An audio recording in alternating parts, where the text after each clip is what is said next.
তৃণমূল বিধায়ক school of tropical মেডিসিনের তিনি রোগী দেখানোকে কেন্দ্র করে সেখানকার বিভাগীয় প্রধানকে যেভাবে তিনি ভর্ৎসনা করলেন, গালিগালাজ করলেন এবং অপমান করলেন প্রকাশ্যে, যেখানে শত শত রোগীরা দীর্ঘক্ষণ ধরে লাইন দিয়ে দাঁড়িয়ে রয়েছে, সেখানে তার রোগী অপেক্ষাকৃত তার কোনো সিরিয়াস কিছু ছিল না আমরা যতদূর জেনেছি, তাকে আগে দেখে দিতে হবে বলে যে দাবি তুলেন এবং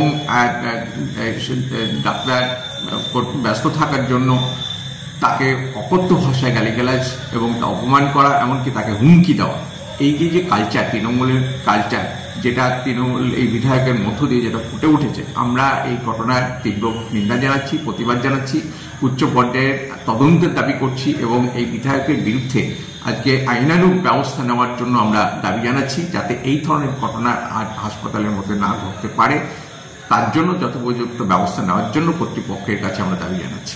তৃণমূল বিধায়ক কাঞ্চন মল্লিক নিজের শাশুড়িকে নিয়ে ক্যালকাটা স্কুল অফ ট্রপিক্যাল মেডিসিনে দেখাতে গিয়েছিলেন। সেখানে কর্তব্যরত চিকিৎসক তিনি কিছুটা দেরি করায় তাকে কলার ধরে ধাক্কা, হেনস্থা, দেখে নেওয়ার হুমকি, ট্রান্সফার করে দেওয়ার হুমকি তৃণমূল বিধায়কের।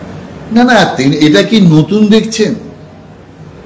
হাসপাতালে ঢুকে মারধর, কলেজে ঢুকে মারধর, বিধায়ক বিধায়িকা জুতো দিয়ে কাউকে পেটাচ্ছে প্রকাশ্যে, এ দৃশ্য তো পরিষ্কার দেখছি। আর এই দৃশ্যগুলো যত দেখছি তত সিপিএম এর শেষ বিদায়ের সুর আমরা শুনতে পাচ্ছি।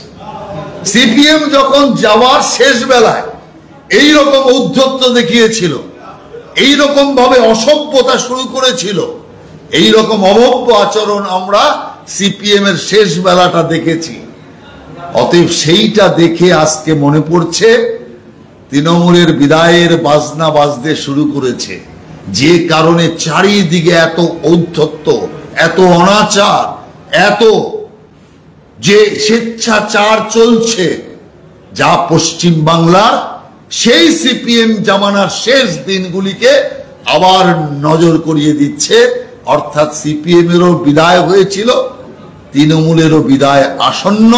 কারণ এত ঔদ্ধত্য কোনোভাবেই বাংলার মানুষ সহ্য করবে না। সেই কারণে কাঞ্চন মল্লিক হোক কিংবা হুমায়ুন কবির হোক কিংবা অন্য যারাই হোক, এই ঔদ্ধত্য দেখাচ্ছে, সমূলে জনসাধারণ উপযুক্ত সময় উৎপাটিত করে ছাড়বে।